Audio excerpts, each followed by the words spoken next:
coming to you live with the scoops like a ladle. Allow me to introduce the boxing round table. Okay. And Phil, you want to cook in there? And I'm gonna answer your question. I just Phil, what you personally look for?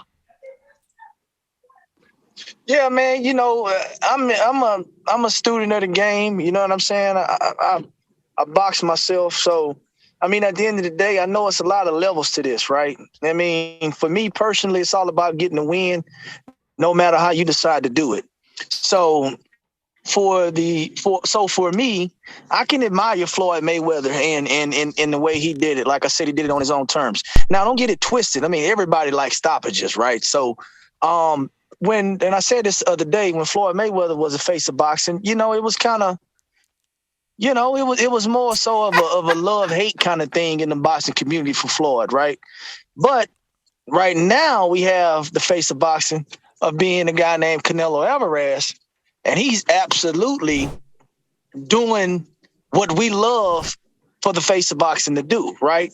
And that's boxing, stopping boys. You know, he's doing whatever it takes to win as well, right? So, I mean, at the end of the day, my personal preference is whatever you need to do to get the win, you go ahead and make that happen. You never consume yourself about what other people are going to think about the way you perform and the way you win. Because at the end of the day, you measured on your wins and losses. That's even in life, right? Sometimes a loss can, in a sense, be a win as well. But for a Mayweather 50-0, really 49-0. But yeah, man, he did it on his own terms, man. I just love the art of fighting. And when you think about it, man, you go all the way back in history. It didn't matter how you won if you went to war with somebody. They could be in there sleeping and you go in there, slice their throat. It don't matter. You know, didn't matter how they placed you in history, what they said about you. But one thing they can say is Floyd Mayweather definitely was a winner. They may be able to say they didn't like how he did it, but at the end of the day, you cannot deny that man is a generational talent. So, like I said, man, I admire all aspects of the game.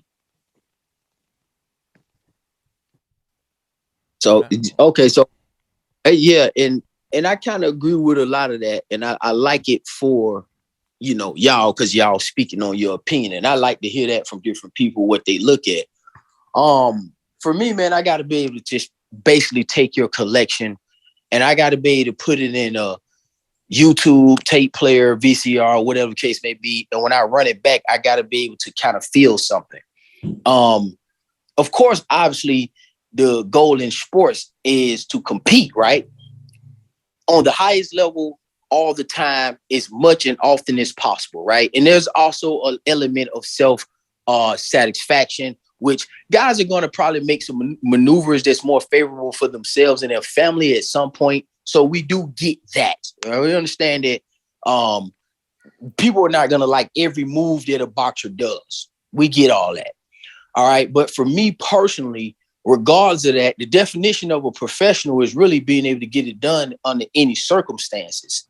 So for me, when a professional kind of tends to steer away from the less challenging opponents or opposition, and they go in the path of least resistance, I'm going to praise you for being smart. I'm going to praise you for being a strategist. But I'm not going to say that you was, I'm not going to give you extra credit for being strategic. You know what I'm saying? And when it comes to Pacquiao and Mayweather, I like the tale of the tape because they fought so many similar opponents and they arrived at the same point, but they got there differently. So for me, if I were to look at a boxer, period, I'm looking at their performance and who it was against. You know what I'm saying? Because I'd rather see a classic, like, for instance, Deontay Wilder. I don't feel that there's no shame in Deontay Wilder versus Fury. You know, it may be shame to him, but it's no shame to me. I think that's a classic trilogy fight. And we haven't had one of those in a long time, especially the heavyweight division. But he may feel, or people may feel, that that's a knock on his career because he didn't get the result. So I'm not so hung up on a result because I feel like a result could be manipulated, and it sometimes come down to the three niggas sitting at the ringside. I can't do shit about that. You know what I'm saying? I can only go by what my eyes see. And sometimes some of the people who don't lose if I was sitting at the table, they probably would have won. You see what I'm saying? So that shit can go either way. And a lot of Floyd Mayweather stuff was kind of, cool like that. It was more in that vein. So if I was to look at Pacquiao's career or anybody, Trinidad, Leonard, anybody, Thomas Hearns, Marvin Hagler, it ain't just that because it's their name. I just feel more when I watch those guys fight.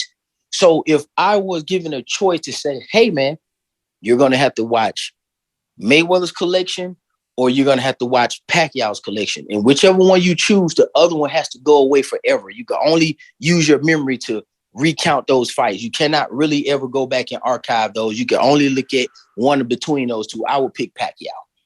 That's just me. You know what I'm saying? Based on what I like. Yeah, that's deep, boy. I never thought about it. I get the collection.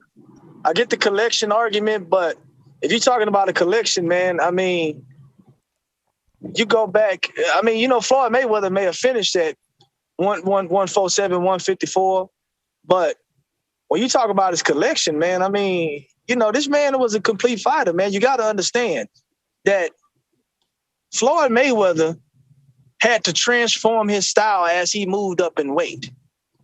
You understand what I'm saying? That shows the boxing ability, the IQ that Floyd Mayweather has. You understand what I'm saying? Now, one way his whole career.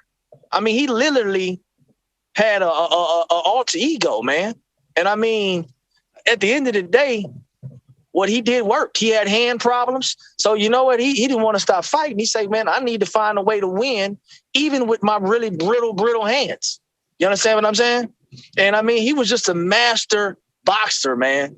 Master boxer. And at the end of the day, I think if you're going to go with body of work and you pop in Floyd Mayweather and you look at the press conferences and the build up to his fights and everything, man, it's Money Mayweather all day, man. And I love Manny Pacquiao, but just, man, what Floyd Mayweather brought to boxing, man, I don't know it'll ever be replicated again. And the numbers show that. Yeah, I could live without it being replicated. I was just about to say, you took that shit right out of my mouth, boy. Yeah, I mean, hey, look, I would never want it to be replicated again. Yeah, I'm good. I'm good. Yeah, I'm all right. And I ain't saying that's not. And here's the thing about conversations like this, man, and sharing information. Like I'm going to say something that may be inherently against your existence and your thoughts. That's just the way that it is. Like it's a statement being made. Like so. His collection, and I'm using that for my gauging point, and a lot of other things as well too. Some of the stuff that came out of Floyd Mayweather's mouth about other opponents, the retirement was because I watched him thoroughly. Now, don't get this twisted. Now, it's not like when I'm saying I'm picking Pacquiao over Mayweather, it's against Mayweather because Mayweather got a hell of a collection at 130. I definitely love that 130, 130, 135, 140, man. 147, it just seems like after he fought De La Hoya, and I get it. Now, again, to play compliment to your boy Mayweather, if you ask me who's the smarter boxer, if you ask me who had the better career, and if you're looking at that and you say, man, who would I rather be? Oh, then I would rather be Floyd Mayweather because that's the path of least resistance if I'm that kind of nigga. But see, I'm type of guy that's really competitive, and I wouldn't get into a scenario in which I'm not really ready to take on all aspects and responsibilities of the sport. Okay, especially when this is a situation that I just get to do all day. It's not like Pacquiao and Mayweather were in positions where they had to work a 9 to 5. From my understanding, they both had actually good careers. I don't remember anybody dying or them really going through any hardship through their careers. They had a pretty cookie cutter career, regardless of what we say. Like if we was to lay it on the table, them boys were blessed. So what I'm saying is I felt like Floyd Mayweather at some point opted out to go more strategic and more financial rather than entertainment or whatever the case may be. And that's cool. He took less risk. Like all roads still led back to Pacquiao though. The guy that you're saying is right. See what I'm saying? Yeah. So I mean, we talking about the path of least resistance. I mean, at the end of the day, man, if it's a pipeline and at the end and they all going into the same pond, then at one point in time, that water gonna end up meeting. Right, and they met. You know what I'm saying? Yeah, it met, so, and it wasn't any separation. Like, so they met, and I can't, because see, first of all, neither one of them guys, you know what I'm saying? I don't want to turn this just strictly to a package. We're just using these guys as a template. First of all, neither one of these guys cleaned out of division. They're a lot more similar than not. Like you say, these guys are really that's why I'm at with it. Yeah, they really see. Even if you see, I can see the splitting of hairs right here. Like I get it. It just come down to your real. That's why I said a preference, because logically they both are accomplished in so many different type of ways. And then when they fought each other, let's just be honest, it was just really a nothing. It's almost like, they got us. Like, it was like, what did y'all? That was a high level sparring match. It's cool. Mm-hmm. It was a high level sparring match. So I didn't get anything. I didn't get a conclusion out of it. Outside, some niggas been arguing on YouTube for years just to say, I'm right because they went with Floyd on the night. Yeah, okay, cool. I got you. But I didn't feel any separation between he and Pacquiao. Like, I felt separation between he and Cotto. I felt separation between he and Canelo. I felt separation between him and Diego Corrales. You know what I'm saying? But I just didn't feel the separation between him and Pacquiao. You know what I'm saying? Like, Pacquiao felt separation between him and Marquez when Marquez knocked his ass out. You know what I'm saying? I felt the separation between him and Shane Mosley. It's just when them two came to the fight, man, I just didn't see enough to change. Nobody went over the top in a sense to me. Really, Marquez knocking his ass out really damn near is West. If the elephant in the room is really the Marquez knocking his ass out, really is the shit that really takes him down a notch. That's what really do him in for me, is getting knocked out prior to going into the Mayweather fight. And the Bradley thing, they kind of, a lot of people got feelings about that. But those two blemishes going into the quote unquote fight of the century, that shit kind of took some steam off of it for me personally. So, that's just what it is. Yeah, man, I agree. The fight was absolutely 100% underwhelming. But this is the thing right here, right? I mentioned this earlier. The Pacquiao and Mayweather fight got so big because of what Pacquiao was doing. Everybody on this phone knew exactly what Mayweather was going to do when those two got in the ring. Would we all agree on that? Oh, absolutely. Absolutely. He wasn't finna go in there and bang with the guy and throw blows. He was going to go in there. He was going to box the guy. He was going to be strategic. He was going to pick his shots. He was going to box to a decision, right? Mm-hmm. So the anticipation really was more so, what does Pacquiao have the ability to equalize or negate the defensive boxer? You understand what I'm saying? That was the whole deal. People just thought that Pacquiao had more offense than Mayweather had defense. And that's what made the fight so exciting, right? Because it was two completely different sides of the spectrum. You dig what I'm saying? And we all knew what Floyd Mayweather was going to do. Pacquiao, on the other hand, I think he personally let me down in that fight. He said he was injured. Maybe so. I don't know. But at the end of the day, the fight was super duper underwhelming, just like most Floyd Mayweather fights are underwhelming. Wait, I mean, not to make this, you know what I'm saying, we can move in a minute, but do we give a dude a pass just because that's what he been doing? Like, if you cheat on your old lady, do you get a pass for the 10th time you cheated because you cheated 9 other times? Like, nah, I mean, I know what you listen. You're making the point, and we all agree with your point. But I'm asking you on a deeper level about that. Hey, we've been talking about this fight for 6-7 years. Do you still go into this fight and fight that same shitty ass way? Do you get a pass for that shit? Nah. No, it's not so much a pass. I mean, at the end of the day, he is who he is. You can't change that. You know what kind of fighter he is. It's not like we're giving him a pass because we know who he's going to be going into the fight. Now, who I don't give a pass to is Manny Pacquiao, because he was a completely different fight against Floyd Mayweather. I don't think so. you can't make a nigga. You can't make a nigga who don't want to fight. I don't understand what you expected him to do. I mean, he did what he usually do. He just did it against Listen. Marquez, when he did that shit to Marquez was tagging his ass back. You know what I'm saying? And that's why them fights ended up turning into fucking fights. You know what I'm saying? But with that fight, he just made sure that it wasn't no resemblance of a fucking fight in that what we call a fight. He made sure of that. And I don't necessarily give a nigga brownie points for making the fight not a fight. Pacquiao knew that though, Rollo. He knew what Floyd Mayweather was going to do. That's okay. Listen, he should have been in training camp, and he should have prepared for the guy that's going to try to dodge you all night. Check this out, Phil. Back in the day, I used to go over my homeboy's me and my homeboy used to go over his old lady house because they was the first motherfuckers who had an HD TV that I knew. And at this time, it was the time where the Pistons was good. You know what I'm saying? And these niggas was beating motherfuckers 69 to 72. You know what I'm saying? Them niggas didn't get the win just because you held the niggas to 74. Like, if you held them to 74, you still had to score 76 or 75. You didn't get the win just because you held them to 74. But it seems that in that manner, it's almost like, well, you know he going to try and keep it a low-scoring game, so because it's a low-scoring game, you automatically lose if you don't get 90. Like, he's supposed to be doing the same thing that the other motherfucker was supposed to be doing. That's when you... No, they both have the same objective.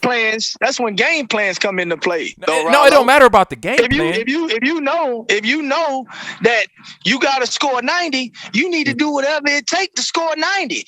You don't need to score 90. You only need to score more than your opponent. You can win the game 69 to 68. That's cool, right? But what I'm saying is, basically what you're saying is, Manny Pacquiao knew what Floyd Mayweather was going to do and played directly into his hands, and as a result of it, he lost the fight. I can't accept that because I think Manny Pacquiao is better than what he did. That's all I'm saying. So we can agree to disagree on that one. Okay, that makes sense. That makes sense. From that, that's a good observation. So for me, one thing about Mayweather, there's this myth and this shit that I hear everybody say, and this is for me. This is why again, after the De La Hoya fight, it started to get shaky. I'm not impressed with a nigga not trying to fight. Then I get it. You can do whatever you want to do. You grown. I don't give a damn. But it's real easy to keep a nigga from not whooping your ass. And I just thought it was always lame as hell and unfair for Floyd to be going into these fights already up if nothing happens. See, that's the shit that I didn't like. Like that's how it is. I gotta respect it. But for me, when I'm looking at a fight, I'm looking at a boxing match. No one should be coming in with the benefit of the doubt. You should not be getting the benefit of the doubt. And I felt like Floyd got that a lot because you know, what he brought to Vegas and what he represented for boxing. And I get it. That's cool. It is what it is. He earned that. But I'm not looking for a guy to play four corners offense and run away from a guy that's 5'6", that you stated that you were going to knock out and that you were going to do him the same way as Marquez and all that kind of stuff. So the nigga was talking shit too. You know what I'm saying? And he has shown that he can whoop on somebody's ass. I just think that when it came to Pacquiao, things were different because there was a level of caution. And then also, maybe because Roger, I like Floyd Mayweather also better with Roger. I'm going to say that. Let me say that as well, too. I like him better with Roger, okay? His father is too, they're trying to preserve something just way too much. It's like it's scary. It's almost like, look, you're going to win 10-9 as long as nothing happens. And as long as nothing happens, niggas are going around saying Floyd won that round when he's getting chased around. He's 5'8", getting chased around by a guy that's 6'6". It's just the optics don't look good to me when the guy from Pacquiao is trying to press the fight. And that's not the penalty Mayweather, but I'm not seeing you're not doing what Pernell Whitaker's doing. You're not doing that. You're not. Let me ask you something. What? Can I ask you a question? Yeah, go ahead. All right, so let's throw another example in there, right? I definitely think Manny Pacquiao is a better offensive fighter than Marcos Maidana. Okay, but very different, very different viewpoint from that fight to the other one. But Marcos Maidana pressed the gas. You understand what I'm saying? He made it to where Floyd Mayweather had to fight him, and some people say Floyd Mayweather lost that fight. You know, that first one. So what I'm saying is Maidana knew what Floyd was going to do, and he went to that fight and he let it all out on he laid it all out on the line. You dig what I'm saying? And I think we would all agree that Manny Pacquiao is much more skilled than Marcos Maidana. And for me personally, I just, again, like I said, maybe it's because I hold Manny Pacquiao in such high regard that I was just disappointed in the game plan that he implemented against Floyd Mayweather, because I thought if anybody could put him in a situation where he could be in trouble, I thought it was Pac-Man. And that maybe that's I can't get past that. Okay. I can't get past that. I see. Well, first of all, what's your question? And I see what you saying. You're saying because of your personal thoughts and how do you view Manny Pacquiao, giving him his props. You're saying this man supposed to came in and solved the Mayweather riddle and been especially unless a fighter did it. Marcos Maidana did it. Well, hold on. I'm just trying to. Go ahead.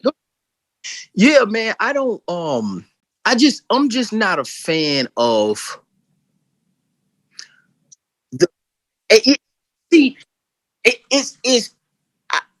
What I'm saying is, for the person, I completely understand them making the decisions that they make for them, and I can be happy with that. Is what I'm saying. But as a person who consumes something, because I'm not just a guy who's just talking out his ass. I actually support by paying for the pay-per-views and watching boxing, spending my time watching boxing.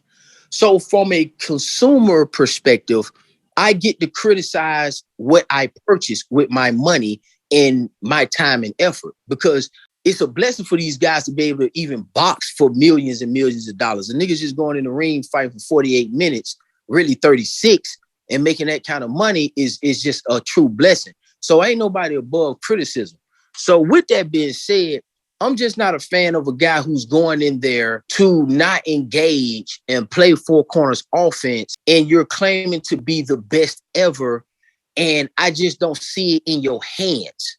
I see it in your ability to escape and maneuver, which is the complete opposite of what I think boxing is about. I'm thinking is a sport in which you're trying to engage in the ultimate challenges, and you're searching and looking and organically allowing those stars to line up so you can find your beautiful opponent, your pay-per-view matchup, your mega fight of the century, rather than maneuver around those obstacles and just find the path that's just right to get you enough money with the least. See, that's too much for me. I just, No, I do not share that opinion. For me personally, just because you lose to a guy doesn't necessarily mean that you can't pass him on the all-time great list. I think it also depends on what you do before the guy, and it also depends on what you do after the guy. Obviously, Canelo Alvarez has gone on to do magnificent things after the Floyd Mayweather loss. And I think if Canelo continues on this trajectory that he's on, he is probably going to be in front of Floyd Mayweather. Because, I mean, at this point in time, man, you know, he's currently the face of boxing. And he's doing it in a fashion of which people love to see. And he's doing it against great opponents. He's making good fighters look like average fighters. And I know some people have a lot of criticisms about the opponents that he's faced. But at the end of the day, these guys that they want Canelo Alvarez to fight, but these motherfuckers ain't fought nobody. They don't even have a resemblance of the resume that Canelo Alvarez has. You know, people talk this Benavidez stuff. His resume is shit. Jamal Charlo, his resume is shit. I mean, this guy has only fought 2 champions since he's been in boxing, you know, Charlo. So, I mean, look, at the end of the day, I do not share the opinion that just because you lost to a guy doesn't mean that you can't pass him. Well, you know, this is the deal right here. He's still an open book. Now, if Canelo comes out and he loses, 5 out of his next 6 fights, then obviously that's going to be a knock on him. You know, I would have to personally make that assessment once he closes that book. And I can go through it and I can come up with a conclusion of who Canelo Alvarez is. But currently, right now, on the trajectory that he is on, I think he does have the ability to pass Floyd Mayweather if all stays the same, because he is doing wonderful things. Now, obviously, what I'm saying is this right here. Yeah, I can't properly assess, because this is the deal. I can't say whether he's in front of Mayweather now or whether he's behind Mayweather, because I'm still assessing him in his career. It'll be practically impossible to say, all right, well, I think I'm putting Canelo Alvarez in front of Floyd Mayweather now. Well, if Mayweather beat him and Canelo loses his next 5 fights, then obviously I can't put him. It'll be impossible for me to put him in front of Floyd, even with all that he's accomplished. You know, I get what you're saying, but you're directly not answering the direct question that I'm asking you. I know that if he loses 5 out of his next 6 fights, that don't help him in no shape, fashion, or form. I'm saying, because you don't have him past him already currently, because I do. I don't think that he could lose his next 5 out of 6 fights and he probably wouldn't go behind Floyd to me. But you're saying he's not past Floyd yet. And I'm saying if he ain't did it all. No, I never. No, if I wanted to say he's not past Floyd yet, that's what I would have said. What I said, but that's what you said. I can't. You said I can't put him past Floyd. So that means he's not past. I said I can't. I said I cannot put him in front of Floyd or behind Floyd because I am still assessing Canelo Alvarez. That's what I said. Okay. All right. Yeah. All right. Yeah. I can't. I just can't. I can't give you an answer on that because he's still an active fighter. I mean, guys, we're talking about we're having a conversation about careers, and you have a guy right now who's at the peak in the prime of his career. Now, these next couple of years and these next couple of fights could potentially, cement wherever his place is in history. And I'm willing to wait to see where his place is once he decides to retire. Then I can make that assessment. All right, Zone. Where you got Cinnabon at, man? How you got him placed, at least as far as that last crop of guys? So you posed a good question. Like, I kind of agree with Phil. It is hard to assess. For me, like with the Pacquiao Mayweather thing, I have them outside of the top 50. At the conclusion of their career, they didn't do. I mean, the top 50 good, but they outside the top 50. They didn't do anything to pass the real greats, like Henry Armstrong, Trinidad, Roy Jones, Mike Tyson, people of those nature, right? Mm-hmm. Canelo pushing that. But see, this is the thing about Canelo, though, man. I kind of hate, no disrespect to the 68 division, but it's just not enough. For real, there's not enough history there. Him being undisputed is very, very heavily weighted as compared to Floyd Mayweather, right? But Floyd Mayweather never cleaned out a division. He never was undisputed, right? Nor was Pacquiao. Mm-hmm. Okay, so Canelo was, but he also did it in a non-competitive division as opposed to welterweight, and he's enthused about fighting, but of course you're enthused about fighting in a division that is with no history. The 2 greatest super middleweights of all time is Andre Ward and Kawasaki, and we saw both of those in our lifetimes.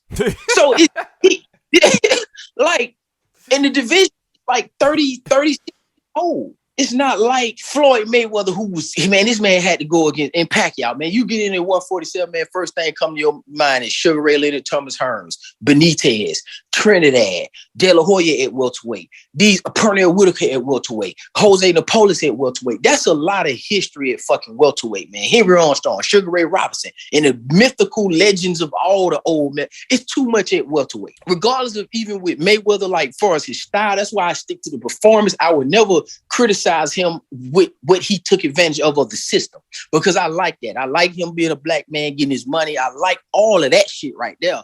I just have a problem with the nigga being a pussy. That's just straight up what it is. And I don't give a fuck if you box or not, nigga. You just got lucky and you're blessed, nigga. You still be a pussy in a fighting art. That shit don't mean nothing. Canelo has an easier time because ain't nothing at 168. There's who at 168? Like, what history is at 168? You see what I'm saying? Like, what now? Now 5 look a little better. 75 is a more historical division, so it looks better. 60 was a more historical division, but at 160, you didn't say that Canelo actually passed no Bernard Hopkins and people of that nature. You can't argue Canelo. For me, you can't argue that Canelo is the greatest at any one of the divisions that he's ever touched. I can argue that for Floyd Mayweather. I really feel that Mayweather obliterates the shit out of a lot of people at 130 and 135. 140, it starts to get a little tough. 147 is clearly tough because he avoided people. And 154, he fought niggas where he grow together, they go together, that shit. But I can't say that Canelo is great at one division based on like history. I can say the nigga performed ass off now. He's definitely doing that, but I can't put him past Floyd. In addition to him losing at 154. You see what I'm saying? A division where Floyd stretched up and finally actually fought somebody that they considered was a killer, which is him, and he's turning out to be that. This is knocked out Kovalev now. Yeah. And Floyd beat him. It's funny that turned out to be. Oh, and you know what? This leads me into my next segment. How does that, obviously that win ages well on Mayweather's resume, but how does the L age on Canelo's resume? Like, because at the time when them two guys fought, it was a big fight, a commercial success, but for some reason, it didn't really seem like necessarily a legacy type of fight at the time. Or am I mistaken? Am I wrong in saying that? To me, it was a big fight and a commercial successful fight, but it didn't seem like a legacy fight at that time. Am I wrong in saying that? That was in 2012 at the time, right? I think that's wrong because, and I don't think it was 12. I think it was 13 because Pacquiao got knocked out at the end of 12. I think it was 13, May 13. All right. 14, he spent all year fighting Mike Donna and shit. I think the fight was a good fight, man. I think Floyd selected right. I can't argue that selection, man. I'm talking about that really was one of the parts that I like about Floyd Mayweather, because there's a lot of redeemable qualities on the back end of his career post De La Hoya. Again, like I said, I love the Cotto fight. Definitely could have happened at 147, but I'm not, I love that fight. I'm not going to sit here and cap on that.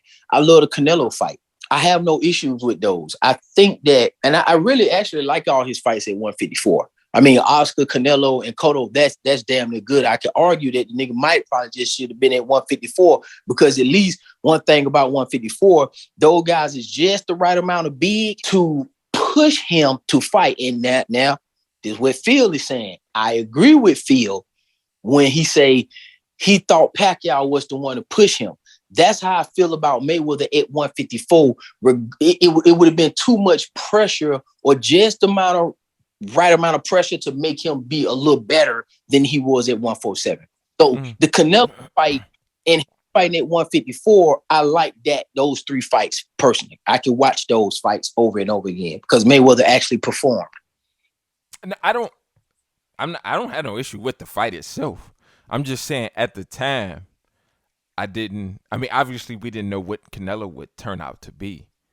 But I liked it at the time. I'm saying everybody liked it at the time because nobody really expected him to take the fight.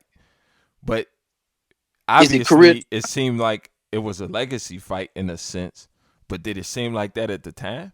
It always did for Floyd Mayweather. And I hate to say this because every time Floyd went into the ring, because of the situation that because people wanted to see him lose, that would have been career defining for him. Career defining is different for each boxer, depending on what because what's career defining for Floyd is every fight you want to see him lose. So once he don't lose, it's no longer career defining because he didn't get his ass whooped. You see what I'm saying? So it's really equivalent to the result. Like it's basically what you're gonna see at the end to make that call. Like to me, I can't say a fight is career defining until I see the actual fight itself plays out. I want to say I agree with that point. But and I'm gonna say this. But you gotta think. Okay, go ahead. Go ahead. Because I'm gonna and then to get back, I'm gonna throw this in. I can't give Floyd credit for who Canelo whooping ass with now. Like, see, that's the thing I don't like. Canelo whooping people ass, and somehow that's feeding into Floyd Mayweather's career.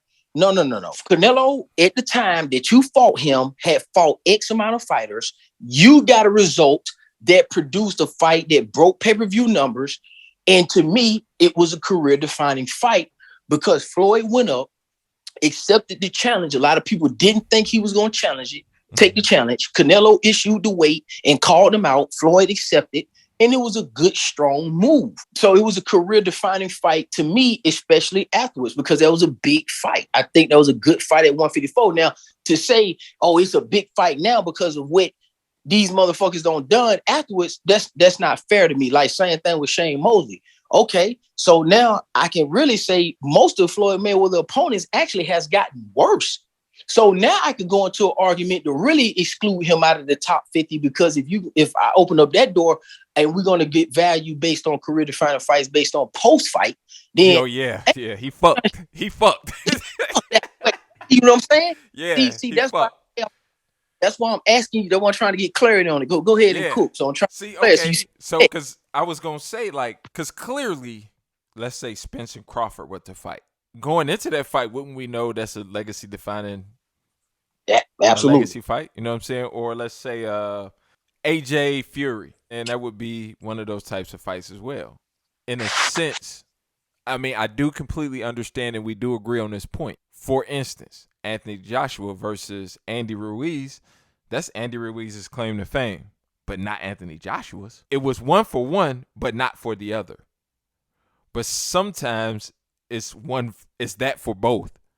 Is there a time when it is a legacy fight for one going into it and not the other? For instance, for Canelo, going into this fight this weekend, if Bivol wins, obviously that'll be the biggest win of his career, right? But will it be for Canelo? No, then it would turn clearly into a career defining fight because it would be the biggest loss of his career. And so it don't matter. You know what I'm saying? Because see, I'm staying on track with the same thing. Like I say the same thing. I say the same shit. Man, I've been saying the same stuff over and over again, and everything feeds back into a major point, whether it's past, present, or future. Listen, that's what happens when you have a standard and you actually try to stay true to yourself. So what I'm saying is, again, I fuck with what people like for themselves. That don't mean I have to embody that shit. Mm-hmm. So you have a position. And my position is this. Canelo get in here and he fights Bivol. This is a career-defining fight. This man is going to light heavyweight for the second time? Mm-hmm. A title's on the line. Bivol's an undefeated, hungry young fighter that's trying to fight this guy. This guy is bigger than him, and Canelo's going to go in here and try to fight this man. I haven't seen Canelo play pussyfoot. So I know if he lose, it's going to be career defining because that means Bivol had to put this nigga down. it has to be. Yeah. I got you. I mean, obviously it's going to be for, some firework, it got to happen. Unless Canelo go in here and change into somebody we just motherfucker didn't know. He go in there and change the Lara. Okay, so if not the new Lara, the old Lara. But right. So what I'm saying is, man, it's gonna be career defining because if you're saying if Bivol wins, it's definitely career defining for him, and it's a career defining fight for Canelo because now he has to face adversity. You know what I'm saying? Now you get to ask the questions. Hold on, is he real? Is he fake?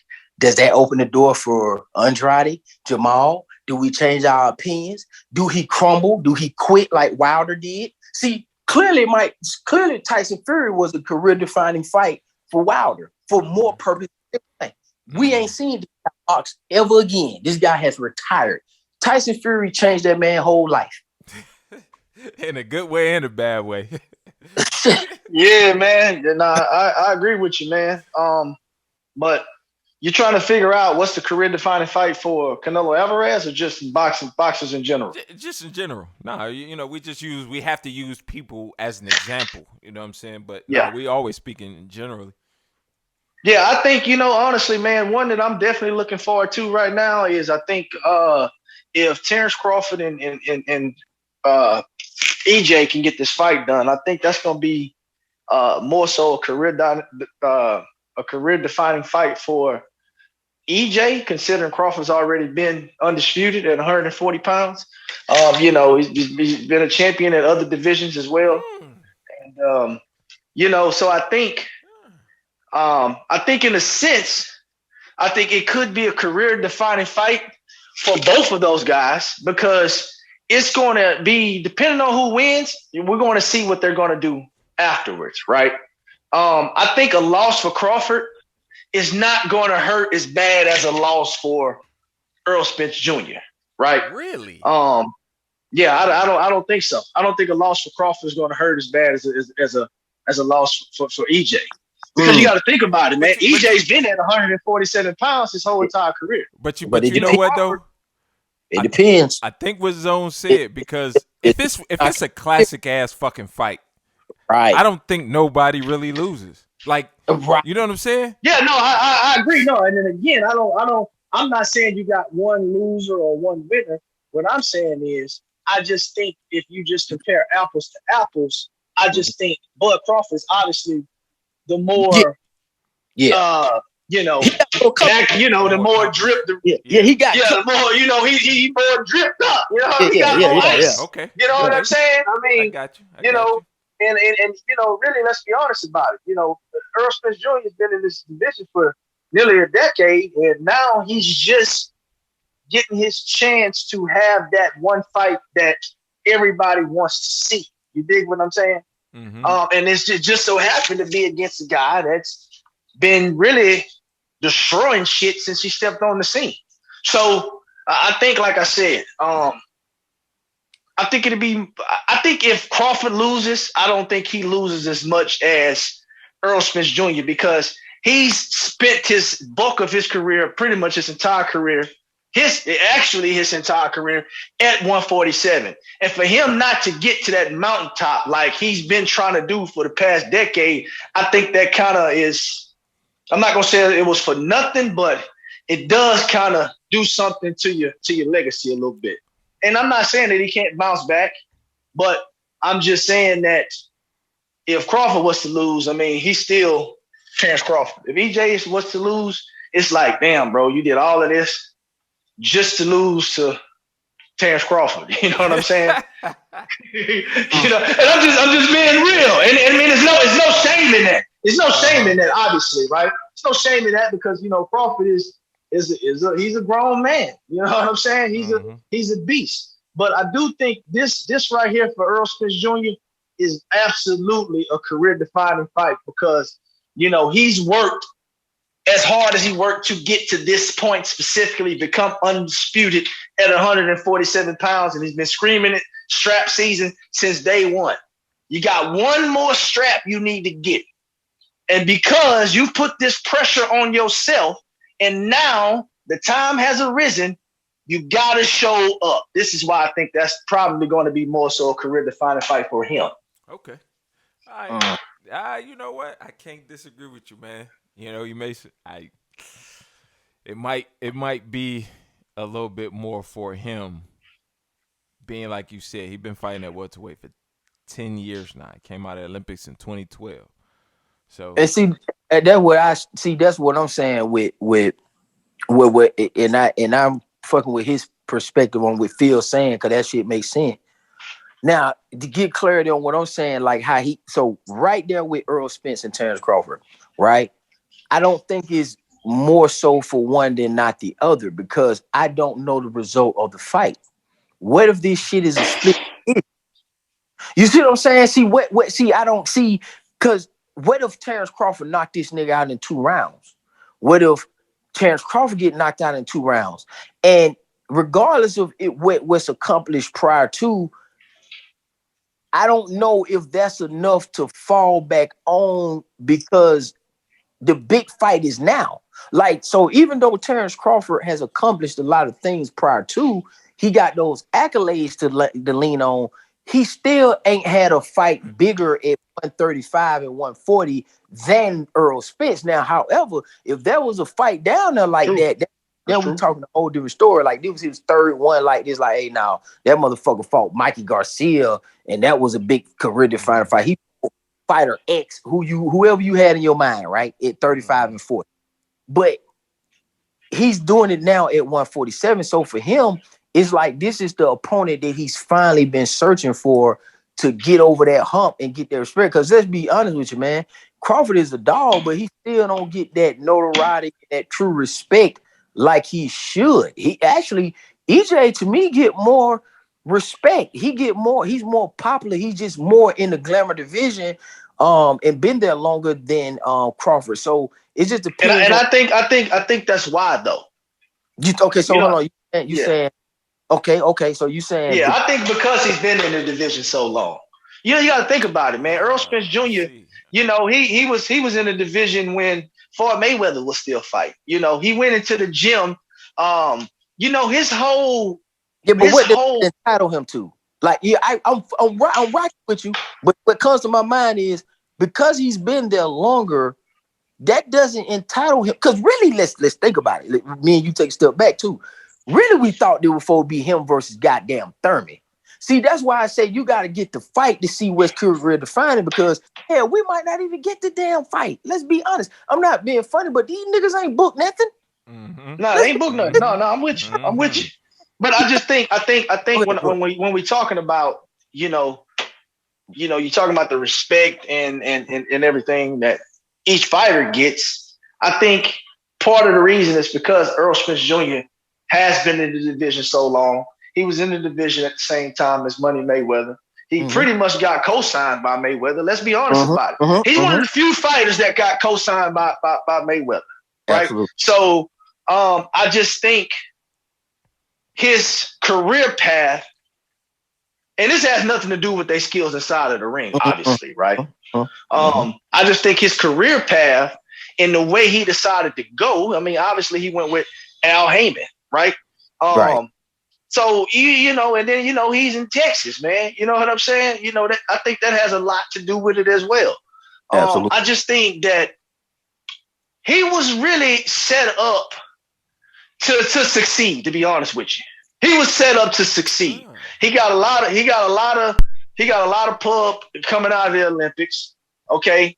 And from there, man, it just seemed like everything was on an upward trajectory since then. He came out, he was talking big shit, stopping motherfuckers, saying it's strap season, saying motherfuckers ducking me. Now let's be honest about it. I don't like what he's doing. I still don't think he didn't clean out the division because I still think he need to fight Keith. You know what I'm saying? But now I will kind of, I'm not gonna say I'll hold that against him. Obviously, if the man becomes undisputed, I mean that ain't, you can't really say too much about that. You know what I'm saying? But I do think you do need to fight all of the best motherfuckers in your era. Facts. And Keith Thurman is one of the best. He was a unified champion. And really, man, you had been knocking on his door for years. He just didn't open it up. You know what I'm saying? He had other aspirations to do other things. So Zone. But so wait, one second. So what Phil's saying, EJ was basically, he was birthed in, right? Because he didn't have a chance to get bitten. Absolutely. Okay. All right, Continue on. Yeah. I mean, I just think that, and obviously he's in the glamour division, 147 pounds. Right. So that all of that has a lot to do with it, man. Let's be honest with you, man. Crawford really that construction worker, you feel me, that been working for a company for 15 years and decided to say, man, you know what? I'm too good at this shit. Let me branch off and do my own thing. And now he got one of the largest motherfucking construction companies in the world. You know, he got out the mud, dirty hands. You understand what I'm saying? You know, it's just two different kind of perspectives versus I'm not going to say EJ had a silver spoon, but I mean, I do think he benefited from a lot of the publicity that he got. So wouldn't it be more career defining for Crawford then? Because Earl seems to be the bigger fish at 147, not in the aspect of Crawford's career, because EJ went at 135 or 140, he didn't have no influence on the division, so that has nothing to do with EJ. But now it seems like it based on what you're saying, it seems like he was more popular. He's more of the A side, truly. So it seemed like it would be more of a career defining fight for Crawford because he said challenger. Well, it depends on which lens you're looking through, right? I think for people who don't really pay heavy attention to boxing may feel that way. But if you've been following Terrence Crawford since the beginning of his career, since 135,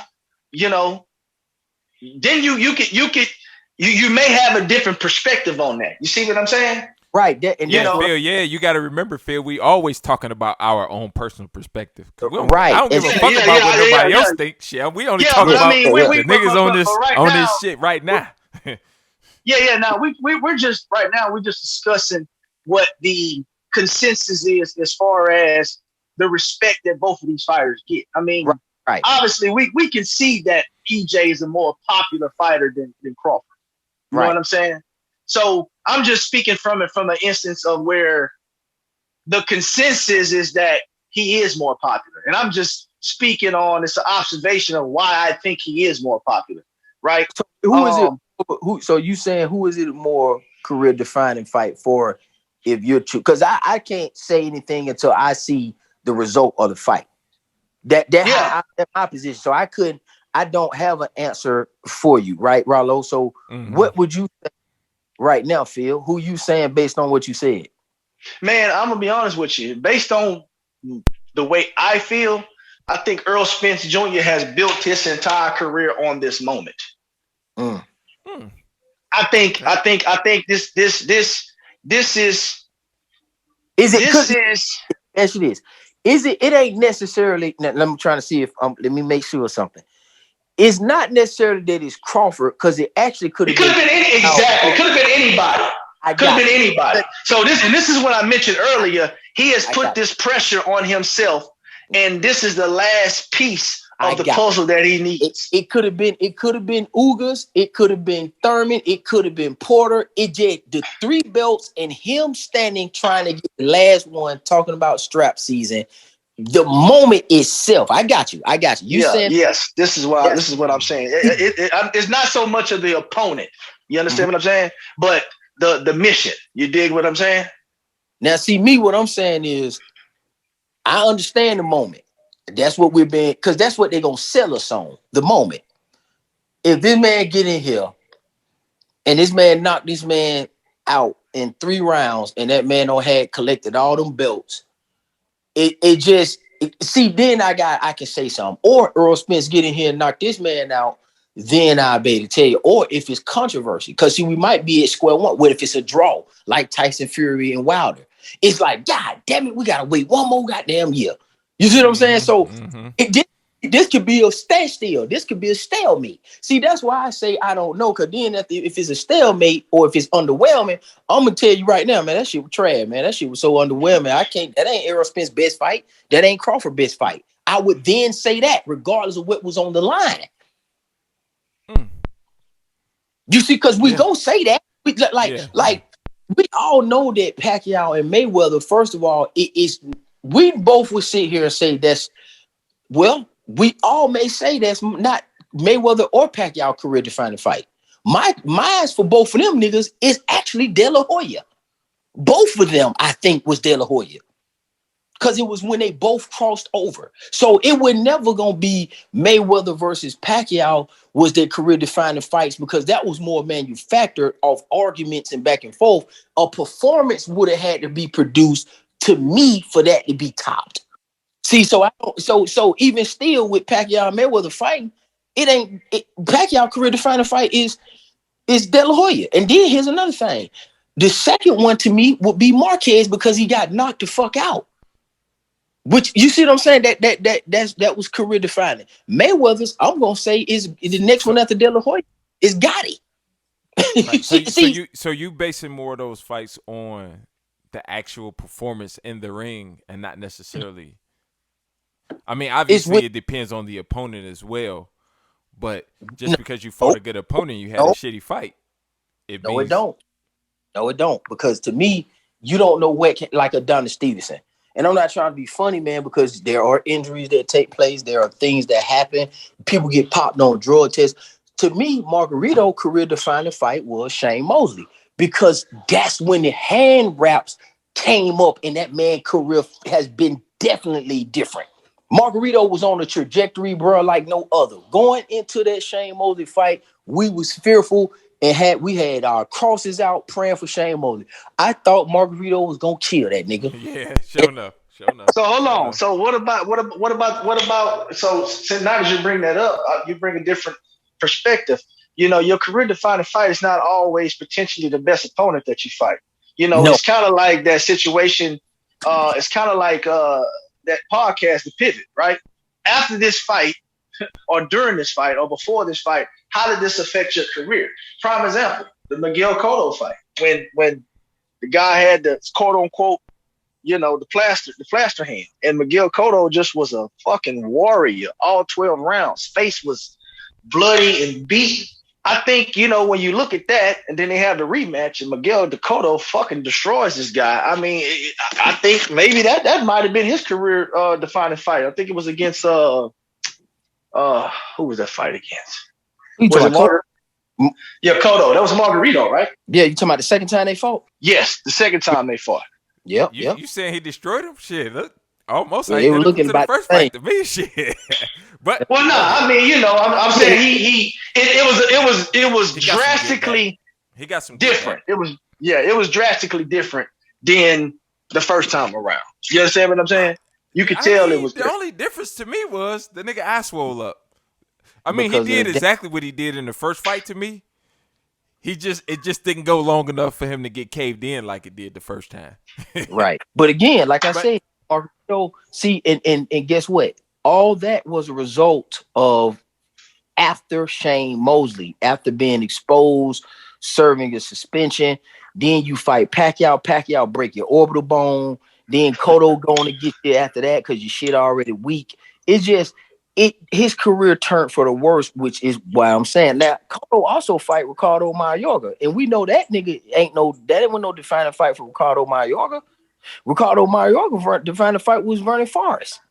You see what I'm saying? So It has a result to it to me. I mean, it has to be a result to it. That's just the bottom line. Because anything could change a fighter. Like you could go in there and it could be a prospect and you get upset. Like I think career defining for Chavez was Thurman. I think when Thurman beat him when he was undefeated, Chavez has not been the same or heard of since. Chavez technically still should have be fighting right now. When him and T. Thurman met, that man was a prime Argentine fighter. It was nothing wrong with Chavez. After that, man, Chavez's whole career was different. Damn, you got a good point. Because now I'm thinking about it, like, for instance, Tyson Fury beat a long-reigning heavyweight champion. Mm-hmm. But then he knocked out a nigga who had a long streak of knockouts, but hadn't really accomplished a whole lot. But that was a much bigger win than beating a long-reigning champion. Listen, I told you give them something visual, so you went ahead and made your own YouTube-based TV show. It's an array of IPAs and fighters on the rope. Got a question? Put them in your comment section right below. Barbershop talk while you're sitting in your living room. Pacquiao, Mayweather, and we can't forget the brews. Coming to you live with the scoops like a ladle. Allow me to introduce the boxing round table. Yeah. Rollo Jenkins, boxologist, Zone 6, Dre.